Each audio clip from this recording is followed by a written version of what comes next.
월드비전 고난주간 묵상 챌린지 4일차 용서의 길, 배신 속에서도 사랑으로 걷는 길.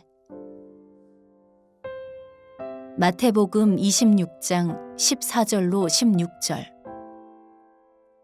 그때에 12 중에 하나인 가룟 유다라 하는 자가 대제사장들에게 가서 말하되, 내가 예수를 너희에게 넘겨주리니 얼마나 주려느냐 하니, 그들이 은 30을 달아주거늘 그가 그때부터 예수를 넘겨줄 기회를 찾더라.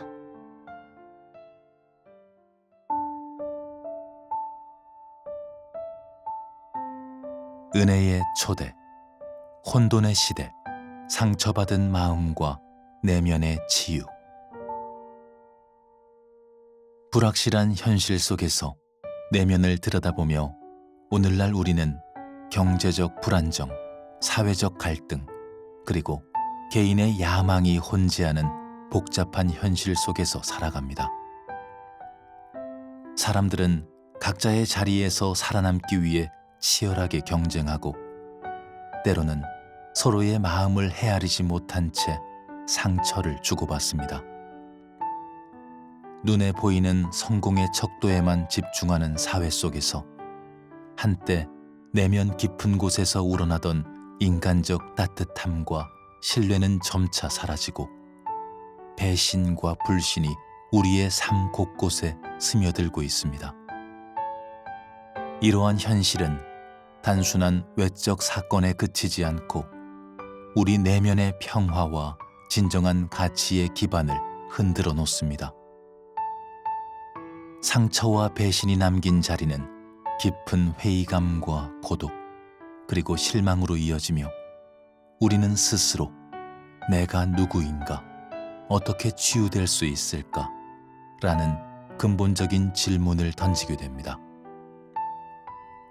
진정한 치유와 회복은 단순한 위로를 넘어 자신의 상처를 숨기지 않고 마주하며 그 속에서 사랑과 용서의 빛을 받아들이는 데서 시작됩니다.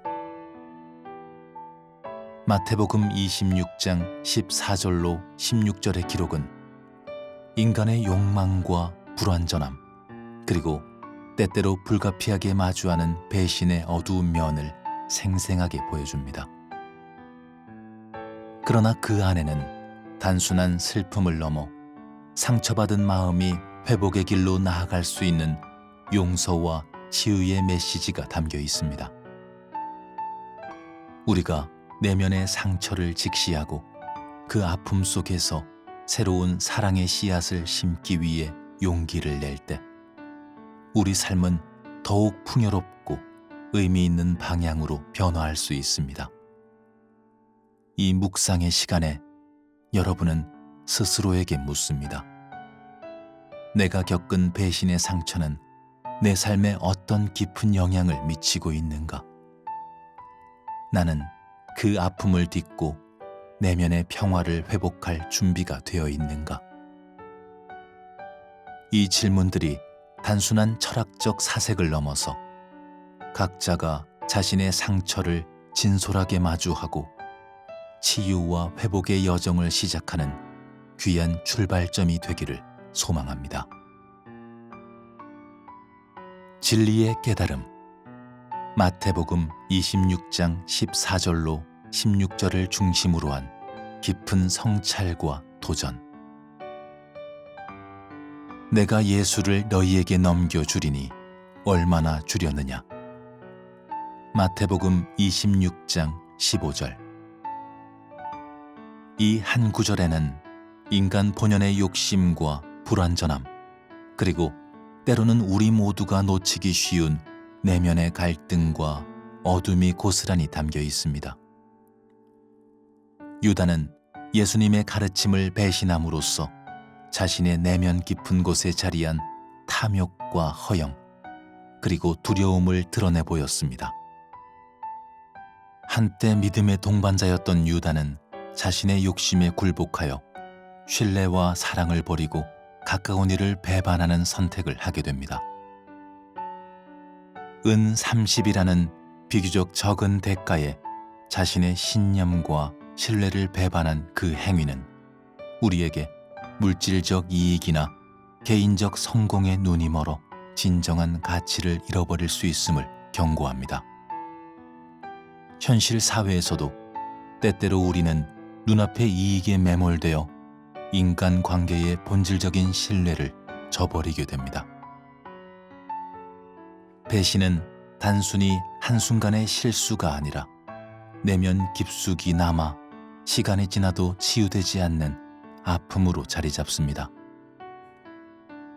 한번 상처받은 마음은 스스로를 보호하기 위해 마음의 문을 닫게 되고, 이는 결국 자기 자신은 물론 타인과의 관계까지 위축시킵니다.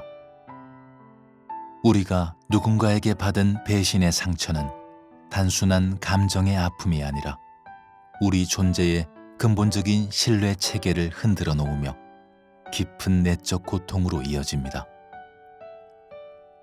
본문은 한 인물의 배신을 통해 인간의 어둠을 드러내지만 동시에 우리에게 한 가지 중요한 메시지를 전달합니다. 바로 상처를 치유하는 길은 용서와 사랑의 실천에 있다는 것입니다. 지도자의 가르침을 배반한 자의 행위는 우리에게 상처를 안겨주지만 동시에 그 상처를 극복하는 방법은 바로 용서에 있음을 암시합니다. 용서는 자신을 자유롭게 하고 과거의 아픔에서 벗어나 내면의 평화를 되찾게 하는 강력한 도구입니다. 진정한 치유는 단순히 상처를 잊어버리는 것이 아니라 그 상처 속에서 새로운 사랑의 씨앗을 심고 이를 통해 자신과 타인을 다시 회복시키는 데 있습니다. 지도자의 발자취를 따르지 않고 상처 속에서도 따뜻한 마음으로 다가가는 길은 우리 모두가 걸어야 할 귀중한 도전입니다.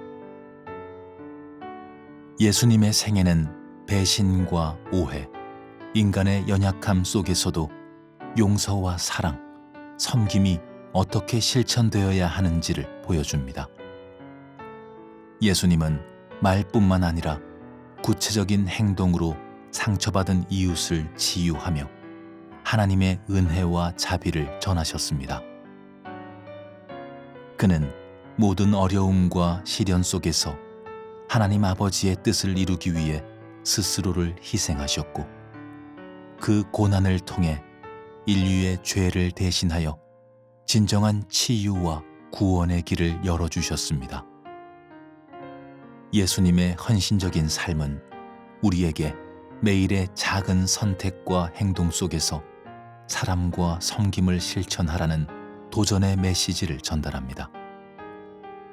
배신과 오해 속에서도 자신을 낮추고 용서와 사랑으로 응답한 그의 발자취는 상처를 극복하고 작은 실천들이 모여 큰 사랑의 불꽃으로 피어날 수 있음을 확신시켜줍니다.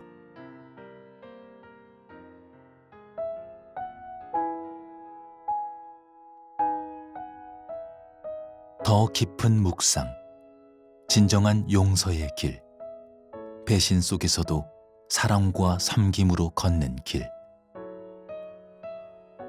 진정한 용서의 길은 단순히 과거의 상처를 잊어버리는 것이 아니라 그 상처를 온전히 마주하고 깊은 내면의 치유를 통해 다시 사랑과 섬김의 삶을 회복하는 길입니다.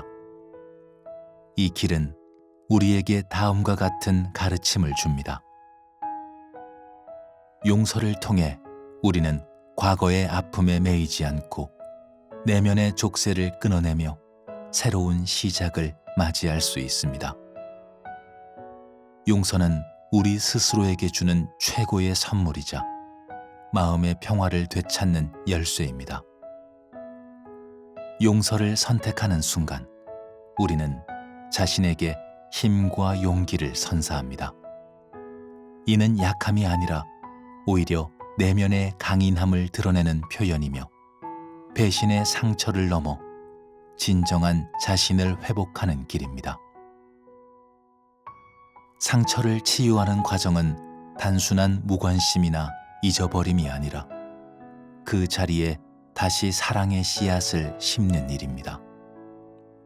이 씨앗이 자라나면 우리 자신뿐 아니라 주변 사람들에게도 따뜻한 위로와 희망을 전하는 힘이 됩니다.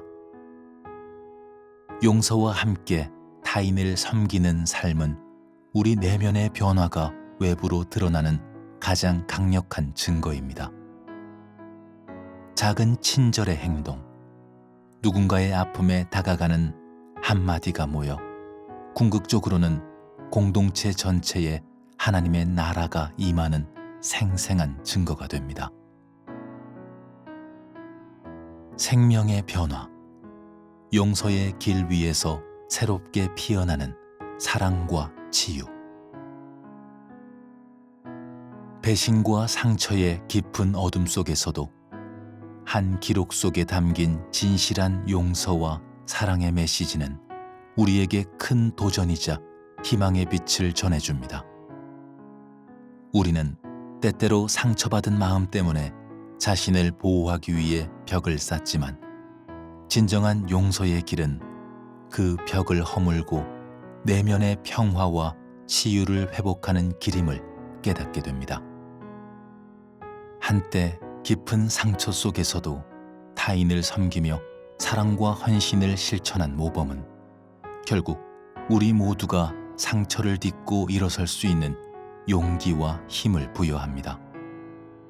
우리 각자의 작은 용서와 섬김의 실천이 모여 결국 이 사회에 하나님의 나라가 임하는 증거로 진정한 평화와 사랑의 빛을 전하는 큰 변화로 이어지리라 믿습니다.